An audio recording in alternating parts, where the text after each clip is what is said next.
ಆತಗೆ ಸಣ್ಣ ಹುಡುಗ ಸರ್ ಒಳ್ಳೇದಾಗ್ತದೆ ಸರ್. ನಿಮ್ಮ ಜವಾಬ್ದಾರಿ ಹೆಚ್ಚು ನನಗೆ, ನಿಮ್ಮ ಜವಾಬ್ದಾರಿ ಇವನ ಜವಾಬ್ದಾರಿ ಜಾಸ್ತಿ ಆಗ್ತದೆ.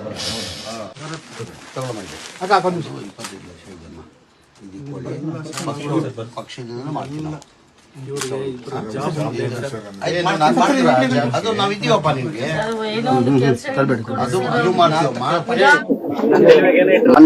ಮೊನ್ನೆ ದಿನ ಘಟನೆಯಲ್ಲಿ ರಾಜಶೇಖರ್ ಅವರು ನಿಧನ ಹೊಂದಿರೋದು ತಮಗೆಲ್ಲ ಗೊತ್ತಿರೋ ವಿಚಾರ. ನಮ್ಮ ಪಕ್ಷದ ಕಾರ್ಯಕರ್ತ ಆಗಿದ್ದವನು. ಪಾಪ ಅವ್ರ ಮನೆಗೆ ಬಂದು ನೋಡುವಾಗ ನಮ್ಗೆ ತುಂಬಾ ಬೇಜಾರಾಯ್ತು. ಅವ್ರಿಗೆ 4 ಮಕ್ಳು ಇದ್ರು, 2 ಹೆಣ್ಮಕ್ಳು, ಒಬ್ಬ ಗಂಡು ಮಗ. ಇವನೇ ದೊಡ್ಡ ಮಗ ಇವನೇ ಪಾಪ ಸಂಪಾದನೆ ಮಾಡಿ ಮನೆ ನೋಡ್ತಾ ಇದ್ದಿದ್ದು ರಾಜಶೇಖರ ನೋಡ್ತಾ ಇದ್ದ ಅಂತ ಅವ್ರ ತಾಯಿಯವ್ರು ಹೇಳ್ತಾ ಇದ್ರು. ಅವ್ರ ಮಗಳು ದೊಡ್ಡ ಅಕ್ಕ ಅವರು ಗಂಡಾನು ತೀರೋಗ್ಬಿಟ್ಟು, ಪಾಪ ಕೋವಿಡ್ ಅಲ್ಲಿ ಗಂಡಾನು ತೀರೋಗ್ಬಿಟ್ಟ.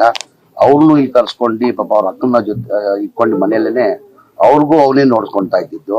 ಈಗ ಅವ್ನು ಚಿಕ್ಕ ತಮ್ಮ ಇದ್ದಾನೆ, ಅವನು ಕೆಲಸ ಮಾಡ್ತಾ ಇಲ್ಲ. ತಂದೆಯವರು ಬಹಳ ಹಿಂದೆನೆ ಸಣ್ಣ ಪುಟ್ಟ ಅದು ಹೋಟ್ಲ್ ಒಂದು ಇಟ್ಕೊಂಡಿದ್ರಂತೆ, ಅದ್ರಲ್ಲಿ ಅವರು ತೀರೋಗ್ಬಿಟ್ಟಿದ್ರು. ಹಾಗಾಗಿ ಬಹಳ ಬಡತನ ಇತ್ತು. ಹಾಗಾಗಿ ನಮ್ಮ ಕಡೆಯಿಂದ ಭರತ್ ರೆಡ್ಡಿ ಕಡೆಯಿಂದ ಗಣೇಶಿಂದ ನಾವೇನೋ ಸಣ್ಣ ಕಾಣಿಕೆ, ಅವನಿಗಂತೂ ನಾವು ತರಕ್ ಸಾಧ್ಯ ಆಗಲ್ಲ. ಒಂದು ಸಣ್ಣ ಕಾಣಿಕೆ ಅವ್ರ ಕುಟುಂಬಗಳು ಒಳ್ಳೆಯದಾಗ್ಲಿ ಅಂತ ಒಂದು ಸಣ್ಣ ಕಾಣಿಕೆ ಸಹಾಯನ ನಮ್ಮ ಕಡೆಯಿಂದ ನಾವು ಮಾಡಿದ್ದೀವಿ. ಎಷ್ಟು ಸರ್? ಅದ್ ಬೇಡ, ಅದ್ ಹೇಳದ್ ಬೇಡ. ಅದು ಪಾಪ ಕಾಣಿಕೆ ಬೇಡ, ಅದ್ ಬೇಡ. ಏನೋ ಒಂದು ಕೊಟ್ಟಿದ್ದೀವಿ ಅವ್ರಿಗೆ, ಏನ್ ಕೊಟ್ಟು ಕಡಿಮೆ. ಆ ಹುಡುಗನ್ಗಂತೂ ಬೆಲೆನೆ ಕಟ್ಟಾಗಲ್ಲ ನಾವು. ರಾಜಶೇಖರ್ ಅವನ್ ಜೀವ ಹೋಗಿರೋದು ಆ ಬೆಲೆ ಕಟ್ಟಕ್ ಆಗಲ್ಲ. ನಮ್ ಕಡೆಯಿಂದ ಏನ್ ಸಹಾಯ ಮಾಡ್ಬೇಕು ನಾವು ಒಂದ್ ಸಹಾಯವನ್ನ ಮಾಡಿದೀವಿ. ಪಾರ್ಟಿಯಿಂದನೂ ಮಾಡ್ತಾರೆ, ಪಾರ್ಟಿಯಿಂದನೂ ಅಧ್ಯಕ್ಷರು ಮಾತಾಡಿದ್ದಾರೆ. ಪಕ್ಷ ವತಿಯಿಂದ ಏನಂದ್ರೆ ನಮ್ಮ ಪಕ್ಷದ ಕಾರ್ಯಕರ್ತ, ನಿಷ್ಠಾವಂತ ಕಾರ್ಯಕರ್ತ, ಪಕ್ಷದ ಬಗ್ಗೆ ಬಹಳ ನಿಷ್ಠೆಯಿಂದ ಇದ್ದ. ಪಕ್ಷ ವತಿಯಿಂದನೂ ನಾವು ಏನೋ ಒಂದ್ ಮಾಡ್ತೀವಿ ಅಂತ ಅಧ್ಯಕ್ಷರು ಹೇಳಿದ್ದಾರೆ. ಈಗ ಅವ್ರಿಗೆ ಒಂದು ಕೆಲಸ ಬೇಕು ಅಂತಂದು ಇಲ್ಲ, ಅವ್ರು ಕೇಳಿದಾರೆ. ತಮ್ಮನಿಗೆ ಭರತ್ ರೆಡ್ಡಿ ಅವ್ರ ಜವಾಬ್ದಾರಿ ವಹಿಸ್ಕೊಂಡಿದ್ದಾರೆ. ಅವ್ನ ತಮ್ಮನ್ನ ನಾನು ಕೆಲಸ ಕೊಡ್ತೀನಿ ಅಂತ ಭರತ್ ರೆಡ್ಡಿ ಅವ್ರು ಹೇಳಿದ್ದಾರೆ. ಅವ್ರ ಅಕ್ಕ ಅವ್ರ ಪಾಪ ಗಂಡನು ತೀರೋಗ್ಬಿಟ್ಟಿದ್ದಾನೆ. ಅವ್ರೆಲ್ಲ ಕಾರ್ಪೊರೇಷನ್ ಅಲ್ಲಿ ಕೆಲಸ ಕೊಡಿಸಿ ಅಂತ ಕೇಳ್ಕೊಂಡಿದ್ದಾರೆ. ಅವ್ರಿಗೂ ಎಲ್ಲ ಒಂದು ಕೆಲಸದ ವ್ಯವಸ್ಥೆ ಮಾಡ್ಕೊಡ್ತೀವಿ. ಅದ್ರ ಜೊತೆಲಿ ಒಂದು ಸ್ಲಮ್ ಬೋರ್ಡ್ ಅಲ್ಲಿ ಪಕ್ಕದಲ್ಲಿ ನಮ್ ಜಾಗ ಇದೆ, ಸ್ಲಮ್ ಬೋರ್ಡ್ ಅಲ್ಲಿ ಮನೆ ಕಟ್ಕೊಡಿ ಅಂತಾನು ಕೇಳ್ಕೊಂಡಿದ್ದಾರೆ. ಅದು ನಾವು ಮಾತು ಕೊಡ್ತೀವಿ ಅನ್ನೋ ಮಾತನ್ನ ಕೊಟ್ಟಿದ್ವಿ ನಾವು. 25 ಲಕ್ಷ ಏನೋ ಪರಿಹಾರ, ಏನೋ ಕಾಣಿಕೆ ಅದೇ ಬೆಲೆ ಕಟ್ಟಂಗಿಲ್ಲ ಅಲ್ಲ ವಾಸು, ಅದು ಬೆಲೆ ಕಟ್ಟಂಗಿಲ್ಲ. ಆ ಜೀವ ತರಕ್ ಆಗ್ತದ? 25 ಕೋಟಿ 50 ಕೋಟಿ ಕೊಟ್ಟರೆ ಆ ಜೀವ ತರಕ್ ಸಾಧ್ಯನಾ? ಸಾಧ್ಯ ಆಗಲ್ಲ. ನಮ್ ಕೈಯಿಂದ ಒಂದ್ ಸಣ್ಣ ಕಾಣಿಕೆನ ಕೊಟ್ಟಿದ್ವಿ. ಯಾವ್ದು ಇಲ್ಲ, ಈಗ ಮನೆ ಸ್ಲಮ್ ಬೋರ್ಡ್ ಇಂದ ಕಟ್ಕೊಡ್ಬೇಕಂತ ಮಾತು ಕೊಟ್ಟಿದ್ವಿ, ಮಾಡಿಸ್ಕೊಡ್ತೀವಿ. ಅದೆಲ್ಲ ಮಾಡಿಸ್ಕೊಡ್ತೀವಿ. ಈಗ ನಮ್ಮ ಪಕ್ಷದ ಕಾರ್ಯಕರ್ತ ನಮ್ ಜವಾಬ್ದಾರಿ ಆಗ್ತದಿಲ್ರಿ, ಅದೆಲ್ಲ ನಾವು ಮಾಡ್ಬೇಕಾಗ್ತದೆ. ನಾ ಇಲ್ಲಿ ಭರತ್ ರೆಡ್ಡಿ ಇಲ್ಲಿ, ನಾಗೇಂದ್ರ ಅವ್ರ ಇಲ್ಲಿ, ಗಣೇಶ್ ಅವ್ರ ಇಲ್ಲಿ, ಅದೆಲ್ಲ ನಮ್ ಜವಾಬ್ದಾರಿ ಆಗ್ತದೆ. ನಮ್ಮ ಪಕ್ಷದ ಕಾರ್ಯಕರ್ತ ಅವನು ಈ ತರ ಘಟನೆದೆಲ್ಲ ಹೋಗ್ತಾನಂತ ಯಾರು ನಿರೀಕ್ಷೆ ಇಟ್ಟಿರ್ಲಿಲ್ಲ. ಈಗ ಈ ಘಟನೆಗೆ ಪ್ರಮುಖ ಕಾರಣ ಏನು? ಇಂಟೆಲಿಜೆನ್ಸ್ ಫೇಲ್ಯೂರ್ ಇಲ್ಲ, ಏನಾಗಿದೆ ತಮ್ಗೆಲ್ಲ ಗೊತ್ತಿರೋದು ವಿಚಾರ, ಬ್ಯಾನರ್ ವಿಚಾರಕ್ಕೆ ಆಗಿರೋದು. ಈಗ ಒಂದು ದೊಡ್ಡ ಕಾರ್ಯಕ್ರಮನ ಮಾಡ್ತಾ ಇದೀವಿ. ಇವತ್ತೇ ಕಾರ್ಯಕ್ರಮ ಇದ್ದಿದ್ದು.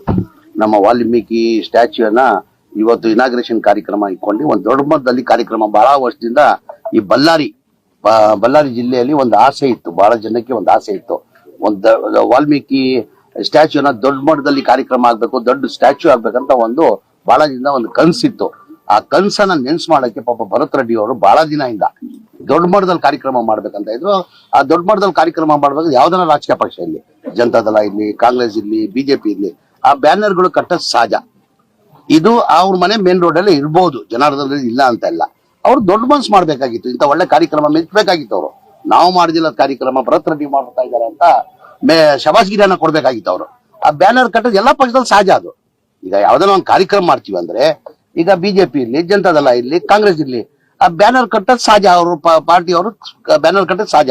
ಇವರು ಒಂದು ದೊಡ್ಡ ಮನ್ಸು ಮಾಡಿ ಏನೋ ಒಂದು ದೊಡ್ಡ ಕಾರ್ಯಕ್ರಮ, ಒಳ್ಳೆ ಕಾರ್ಯಕ್ರಮ, ಯಾರು ಮಾಡದಿಲ್ಲ ಕಾರ್ಯಕ್ರಮ ಮಾಡ್ತಾ ಇದಾರಪ್ಪ, ಮಾಡ್ಕೊಳ್ಳಿ ಬಿರಿ ಅಂತ ಬೆಂಬಲನ ಘೋಷಣೆ ಮಾಡ್ಬೇಕಾಗಿತ್ತು. ಅವರು ಆ ಸಣ್ಣ ವಿಚಾರಕ್ಕೆ ಸಣ್ಣ ತುಸಿದ ಅಂತ ನಾನು ಬೋಸ್ತೀನಿ. ದೊಡ್ಡ ಮನ್ಸು ಮಾಡ್ಬೇಕಾಗಿತ್ತು ಜನಾರ್ದನ್. ಅವರು ಮಾಜಿ ಮಂತ್ರಿಗಳು, ಬಿಜೆಪಿಯಲ್ಲಿ ಹಿರಿಯ ಮುಖಂಡರು, ಅವ್ರು ದೊಡ್ಡ ಮನ್ಸು ಮಾಡಿ ಒಳ್ಳೆ ಕಾರ್ಯಕ್ರಮ ಮಾಡ್ತಾ ಇದ್ದಂತ ಬೆಂಬಲ ಕೊಡ್ಬೇಕಾಗಿತ್ತು. ಅವರು ಇದು ಚಿಲ್ಲರೆತನ ಅಂತ ನನ್ಗೆ ಅನ್ಸ್ತಾ ಇದೆ, ಮಾಡಬಾರ್ದಾಗಿತ್ತು ಇದು. ಅಣ್ಣ, ನಾನು ಒಂದೇ ಹೇಳೋದು, ಇದು ಒಂದು ಸಣ್ಣ ಕೇಳಿ, ನಿಮ್ ಮಾಧ್ಯಮದವರೇ ಹೇಳ್ಬೇಕು, ನಿಮ್ ಮಾಧ್ಯಮದವ್ರಿಗೆ ಪ್ರಶ್ನೆ ಕೇಳ್ತೀನಿ ನಾನು. ಇದು ಸಣ್ಣ ಬ್ಯಾನರ್ ಕಟ್ಟೋ ವಿಚಾರದಲ್ಲಿ ಏನು ಅವ್ರ ಮನೆ ಕಾರ್ಯಕ್ರಮ ಇಲ್ಲ. ಭರತ್ ರೆಡ್ಡಿ ಮನೆ ಕಾರ್ಯಕ್ರಮ, ಮನೆ ಗೃಹ ಪ್ರವೇಶ ಇಟ್ಕೊಂಡು ಈ ಬ್ಯಾನರ್ ಕಟ್ಟಿದ್ರೆ ತಪ್ಪದು. ಯಾವ ಕಾರ್ಯಕ್ರಮ ಅದು? ವಾಲ್ಮೀಕಿ ಸಮಾಜದ ಕಾರ್ಯಕ್ರಮ, ಅಜ್ಜಂದು ಸ್ಟ್ಯಾಚ್ಯೂ ಕಾರ್ಯಕ್ರಮ. ಬಳ್ಳಾರಿ ಜಿಲ್ಲೆ ಬಹಳ ಜನ ಕನ್ಸಿತ್ತಿದ್ದು ಆ ಕಾರ್ಯಕ್ರಮ ಮಾಡ್ತಾ ಇದ್ದಿದ್ದು. ಏನೋ ಭರತ್ ರೆಡ್ಡಿ ಅವರು ಅವ್ರ ಮನೆ ಗುರುಪ್ರವೇಶ ಕಾರ್ಯಕ್ರಮ ಮಾಡ್ತಾ ಇದಾರೆ, ಅದಕ್ಕೆ ಬ್ಯಾನರ್ ಕಟ್ಟಿದಾರೆ ಅಂದ್ರೆ ತಪ್ಪಂತ ನಾನು ಹೇಳ್ತೀನಿ, ತಪ್ಪಂತ. ಬಳ್ಳಾರಿ ಜನತೆ ಕನ್ಸನ್ನ ನೆನ್ಸ್ ಮಾಡಕ್ ಕೊಟ್ಟಿರೋದು ಅವರು. ಅದಕ್ಕೆ ಅವ್ರು ದೊಡ್ಡ ಮನ್ಸು ಮಾಡ್ಬೇಕಾಗಿತ್ತು. ಅವ್ರು ದೊಡ್ಡವರಿದ್ದಾರೆ, ಜನಾರ್ದನ ರೆಡ್ಡಿ ಅವ್ರು ದೊಡ್ಡವರಿದ್ದಾರೆ, ಸಿದ್ದರಾಮಯ್ಯವ್ರು ದೊಡ್ಡವರಿದ್ದಾರೆ. ಅವ್ರು ದೊಡ್ಡ ಮನ್ಸು ಮಾಡಿ ಅವ್ರು ನಿಂತು ಬೆಂಬಲ ಘೋಷಣೆ ಮಾಡ್ಬೇಕಾಗಿತ್ತು. ಒಳ್ಳೆ ಕೆಲಸ ಮಾಡಿದ್ಯಪ್ಪ, ಒಳ್ಳೆ ಕೆಲಸಕ್ಕೆ ಎಲ್ಲರೂ ಮೆಚ್ಕೊಳ್ಳೇಬೇಕು, ಯಾವ್ದನ್ನ ಪಕ್ಷ ಇರ್ಲಿ. ಯಾವ್ರು ಮಾಡಿದಿರೋ ಕೆಲಸ ಇವ್ನು ಮಾಡಿದಾನೆ. ಫಸ್ಟ್ ಟೈಮ್ MLA ಆಗಿ ಸಣ್ಣ ಹುಡುಗ, ಅದು ಮುಂದೆ ಹೇಳ್ತೀನಿ ನಾನು. ಏನೀಗ ಅವ್ರು ಮಾಡಕ್ ಸಾಧ್ಯ ಆಗ್ಲಿಲ್ಲ? ಅವ್ರು ಮಾಡ್ಬೇಕಾಗಿತ್ತಾನೆ. ಜನಗಳಿಗೆ ಕನ್ಸಿತ್ತಾನೆ, ಅದು ಅದಾಗ್ಬೇಕಂತ ಆಸೆ ಇತ್ತಾನೆ ಎಲ್ಲಾರು ಬಳ್ಳಾರಿ ಜಿಲ್ಲೆಯಲ್ಲಿ. ಅವ್ರು ಮಾಡ್ಬೇಕಾಗಿರೋದು. ಇವ್ ಹುಡುಗ ಮಾಡಿದಾನೆ, ಶಬಾಸ್ಗಿರಿ ಕೊಡ್ಬೇಕಾಗಿತ್ತು ಅವ್ರನ್ನ. ಆಗಿದ್ದಾಯ್ತು, ಈ ಘಟನೆ ಆಗ್ಬಾರ್ದಾಗಿತ್ತು. ಹಿಂದೆ ಬಳ್ಳಾರಿಯಲ್ಲಿ ಅಧಿಪತ್ಯ ಸಾಧನೆ ಮಾಡತಕ್ಕಂತ ಹುನ್ನಾರಗಳು ಏನಾರ ಪಾರ್ಟಿಗಳಿಗೆ? ಅದೆಲ್ಲ ಇಲ್ಲ, ಅದೆಲ್ಲ ಏನೇನು ಇಲ್ಲ. ಈ ಘಟನೆ ಆಗ್ಬಾರ್ದಾಗಿದ್ದು ಘಟನೆ ಆಗಿದೆ.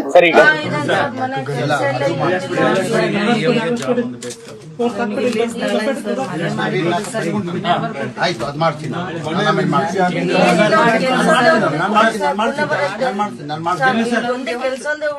ಅವ್ನ ಜವಾಬ್ದಾರಿ ನಮ್ದು, ಬರದ್ದು ಗಣೇಶನಂದು, ನಾಗೇಂದ್ರದು.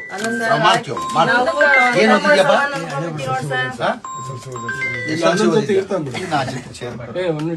ಅಣ್ಣ ಇದ್ದಾರೆ, ಬರೋದು ನೋಡ್ಕೊಂತಾರೆ. ನಮ್ ಜವಾಬ್ದಾರಿ. ಆಯ್ತಮ್ಮ, ಒಳ್ಳೆ ಬಣ ಈ ಕಡೆ ಬಣ. ಆಯ್ತು, ಮಾಡ್ತೀನಿ ನಾನು ಆಮೇಲೆ. Okay okay okay. ಇದು ಮಾಡ್ಕೊಂಡು ಲೈಫ್ ಇದು ಮಾಡಿ. ನೀವು ಅವ್ನ ಕೆಲಸ ಕೊಡೋದು ಮಾಡಿಸ್ತೀವಿ. ಈ ಮನೇದು ಹೇಳಿದಿಲ್ಲ, ನಾನು ಬರೋದವ್ರ ಜೊತೆ ಮಾತಾಡಿದ್ದೀನಿ. ಆ ಮನೇದು ಮಾಡಿಸ್ಕೊಡ್ತೀವಿ. ಮಾಡಿಸ್ಕೊಡ್ತೀವಿ ಅಮ್ಮ. ನೀವು ಯಾವ್ದು ಚಿಂತೆ ಮಾಡೋದ್ ಬೇಡ. ಅನ್ನ ಜನ ಬರತನ್ನ ಜನ ನಿಮ್ಗೆಲ್ಲ ಒಳ್ಳೇದಾಗ್ತದೆ. ನಾವು ನಾಗೇಂದ್ರಣ್ಣ, ಗಣೇಶಣ್ಣ, ಭರತಣ್ಣ ನಿಮ್ ಜೊತೆ ಇದೀವಿ. ಸಾಲ ಸ್ವಲ್ಪ ವ್ಯಾಪಾರ ಮಾಡಕ್ಕೆ ಮಾಡಿ, ನೀವೇನ್ ಮಾಡ್ತೀರಾ ಮಾಡ್ತೀವಿ. ಜೋಪಾನ ಇಟ್ಕೊಳಮ್ಮ. ಆಮೇಲೆ ಇನ್ನೊಂದ್ಸತಿ ನಾನು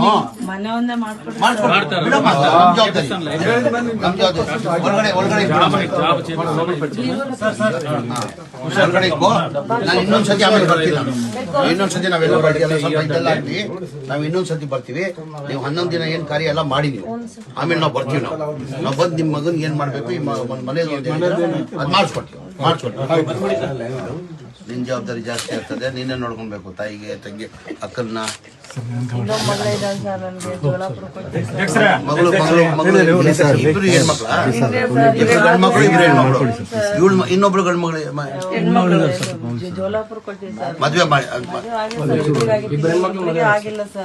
ಗಂಡ್ಮಕ್ಳಿಗೆ ಆಗ್ಲಿಲ್ಲ.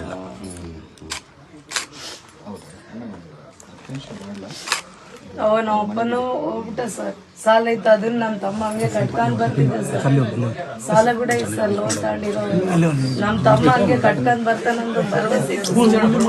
ಇವಾಗ ಎಲ್ಲ ತಮ್ಮ ಇಲ್ಲ, ಎಲ್ಲ ನಮ್ ತಲೆ ಮೇಲೆ ಬಿದ್ದ್ಬಿಟ್ಟ ಸರ್. ಇವಾಗ ನಮಗೆ ಏನ್ ಮಾಡ್ಬೇಕಂತ ಗೊತ್ತಾಗ್ತಿಲ್ಲ. ಅವ್ರ ತಂದೆ ಸರ್, ಅವರು ಸುರೇಂದ್ರ ಯಜಮಾನ್ರು ಸರ್. ಹೋಟ್ಲ್ ಇಟ್ಕೊಂಡಿದ್ದು ಸರ್, ನಾವು ಇಟ್ಕೊಂಡಿದ್ದೀವಿ. ಇವಾಗ ಅದು ಸತ್ತೋಗ್ಬಿಟ್ಟೆ. ಹುಡುಗರು ಮಾರೋದ್ರೆ ಸ್ವಲ್ಪ ಸಣ್ಣ ಬಂಕ್ ಹಾಕಿ ಇಟ್ಕೊಂಡಿದ್ದೀನಿ ಸರ್ ಬಗ್ಲಿಗೆ. ಆ ಹುಡುಗ ಜೀವನ ನೋಡ್ತಿದ್ದೆ. ನಮ್ಮ ಮನೆ ಸಂಸಾರ ಆಗ್ತಿತ್ತಂತ ಮಾಡಿಟ್ಟಿದ್ದೆ ಸರ್ ಅಲ್ಲಿ.